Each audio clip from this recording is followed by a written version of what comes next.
Hello YouTube, this is TourPrice667 and we are here with the BBR Little Cup off season. So BBR decided to do a Little Cup Wi-Fi season, and who am I to say no to playing Little Cup in Wi-Fi? That's just, I can't say no to that. So long and behold, we are here. We are in the BBR Little Cup and I'm very excited to play.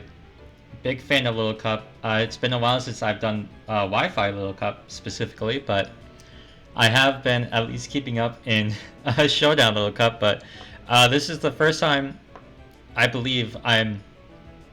Yeah.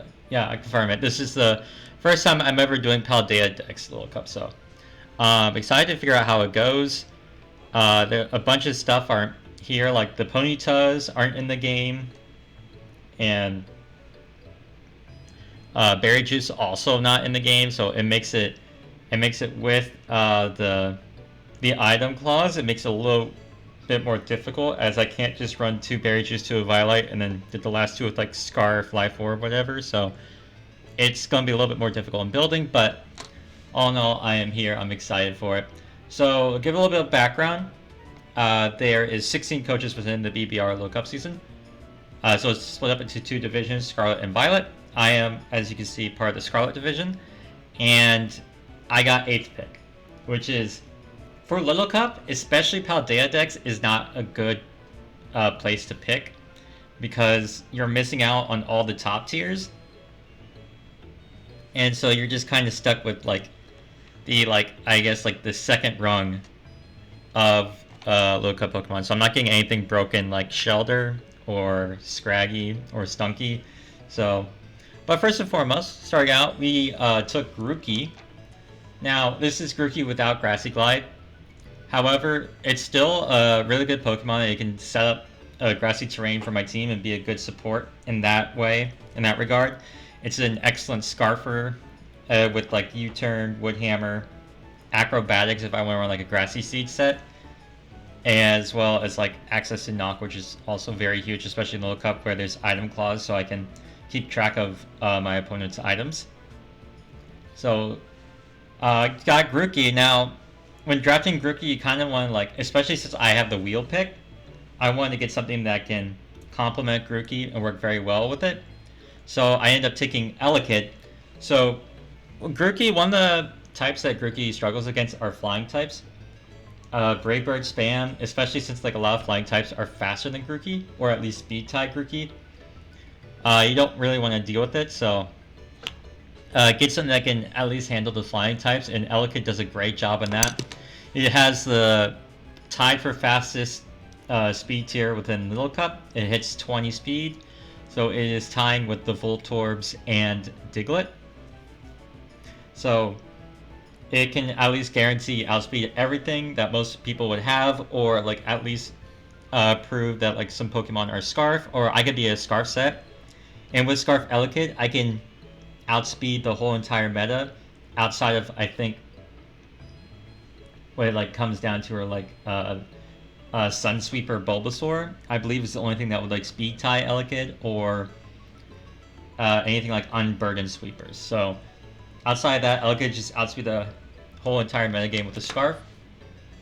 It takes advantage of the grassy terrain that Grookey sets by not being so weak to Earthquakes, and forcing Pokemon to run high horsepower, which with the static ability can proc static versus Pokemon that are not immune to paralysis. So that can come into very handy as well. Next, we ended up taking Wingull. So I think like with this, like the top 3 are like really nice like offensive core here. Wingull is a water flying type. It does not. It doesn't really offer defensive utility. Don't let the typing fool you. It's not like Pelipper, where Pelipper's bulky. Wingull has like 0 bulk, but what Wingull does have is really good speed, hitting 19 speed, and solid special attack, with access to a dual stab that is not exactly resisted within the Little Cup metagame. I think like it only comes down to pretty much Chinchou being the one Wingle check. But to be fair, Chinchou's a really good Wingle check.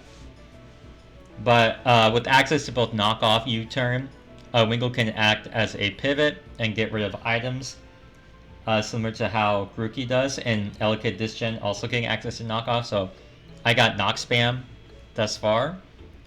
Having access to Surf, Hydro Pump, Hurricane, Air Slash, really good stab options, powerful stab options, as well as more consistent stab options, which makes Wingle really annoying to switch into, so it works as a good like offensive water type. After taking Wingle, we ended up taking Alolan Sandshrew. So I wanted to get, I saw that Alolan Sandshrew was still available, so I wanted to get like a Snow Core going up, as like this team is like speed incarnate, but also Alolan Sandshrew can act as a spinner.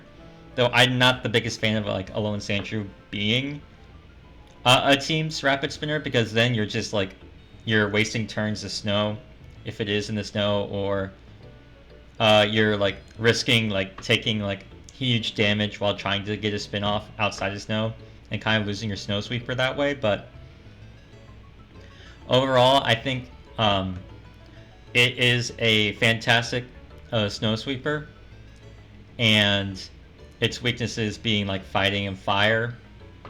It can be at least handled by Wingle offensively, and so Alolan Sandshrew kind of here.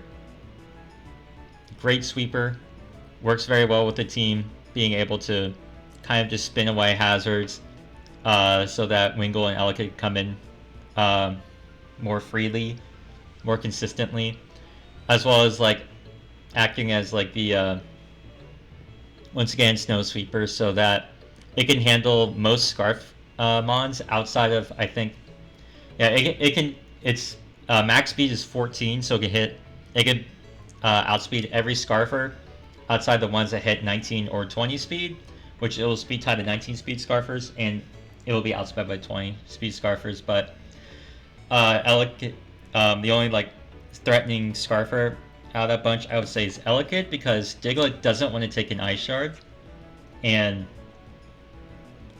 Hisuian Voltorb is weak to ice, so it's like literally just gonna be Volt switching out, and Voltorb doesn't really have a great way to hit Sandshrew outside just electric moves, so it kind of just like, it is able to do well against the 20 speed Scarfers and only have to worry about the 19 speed Scarfers.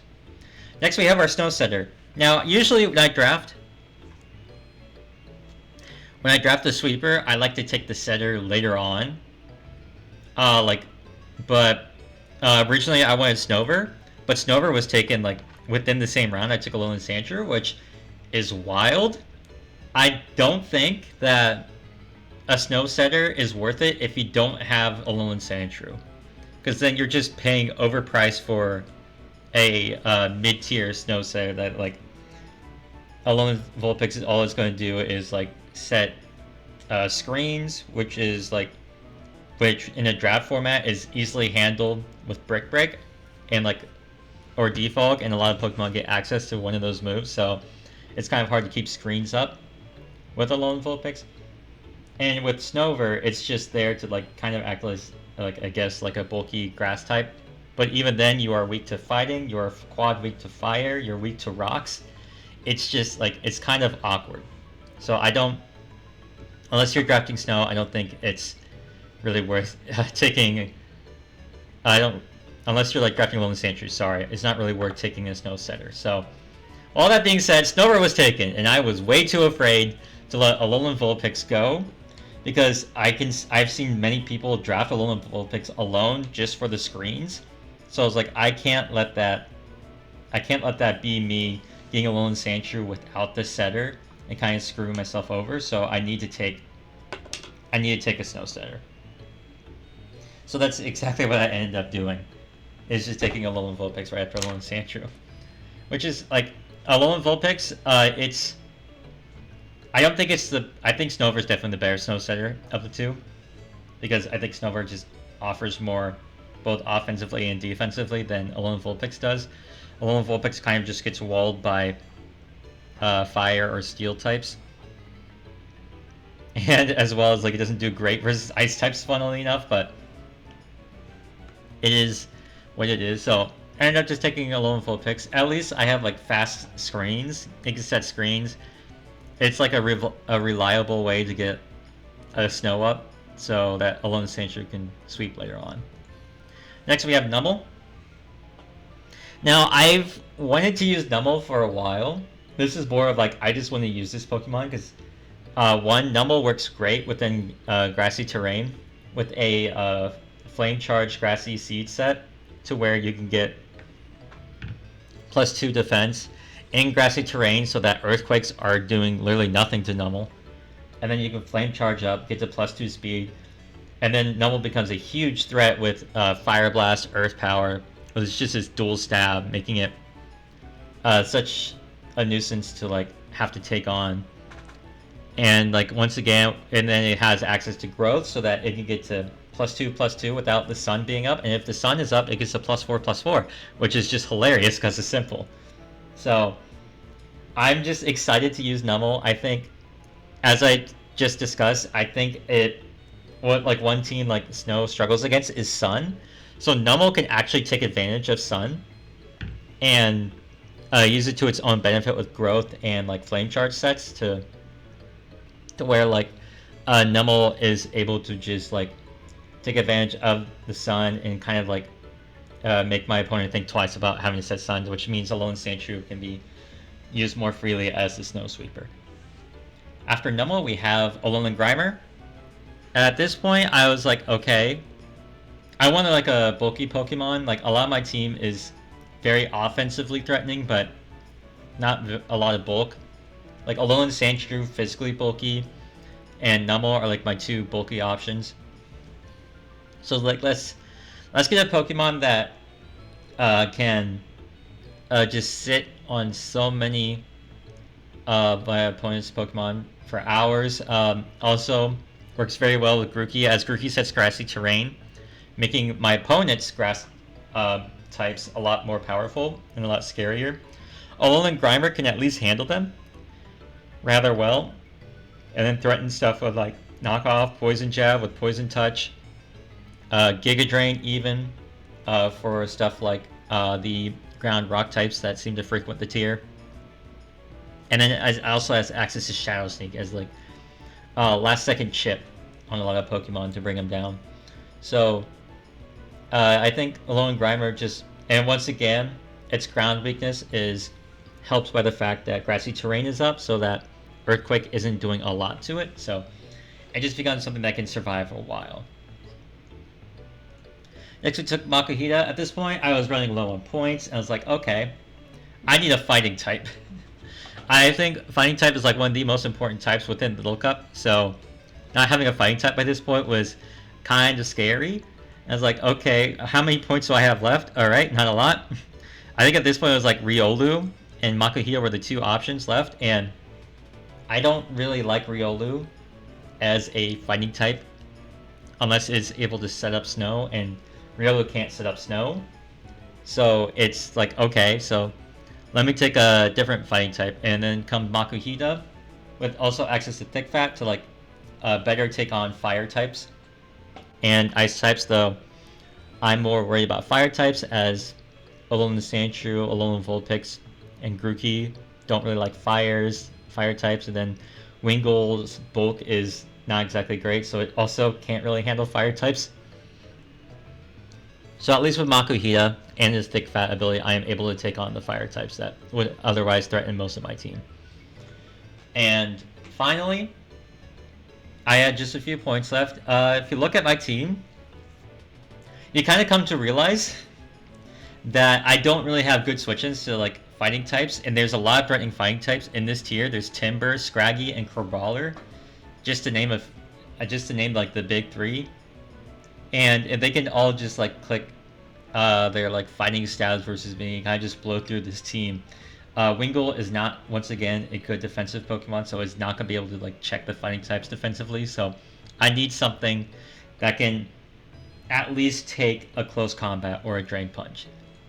And that's where Ralts comes in. Now, once again, Ralts is not exactly the bulkiest of fellas. He's not also the fastest of fellas. So I am not going to take the coverage moves well. Scraggy will still kind of blow through this Pokemon, funnily enough, but like I am able to at least like switch in versus Timber's Mach Punch or Drain Punch. I can take a hit from Crabrawler's Close Combat, and with the ability Trace, this Pokemon can work as like an anti-Sun Pokemon, or I can like act as like a secondary Snow Sweeper if I am facing the other Snow team. And I can just like, alright, let me trace your Alolan Sandshrew so I can go fast, and then I can scare it out with something like Mystical Fire. So Ralts with Trace also can like Trace Intimidate. It can Trace Magic Bounce, so I don't know if anyone really has Hatena, so that may not be useful, but it can do it. It can trace Simple, it can trace Unburden, it can trace Prankster even. Get like Prankster Thunderwave or something like that. So like with a lot of like times, the best lookup Pokemon are like the best mostly for their ability.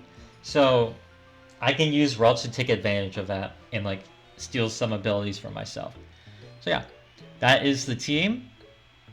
I'm very excited. I'm a huge fan of Little Cup in general. I'm happy to like get to play Little Cup on Wi-Fi again. It has been a while, and so I just think it's just going to be a fun experience. I'm just excited to just like play the BBR again, have some fun, and just click buttons. So, so yeah, thank you all so much for watching, and I'll catch you all next week with week 1. Peace.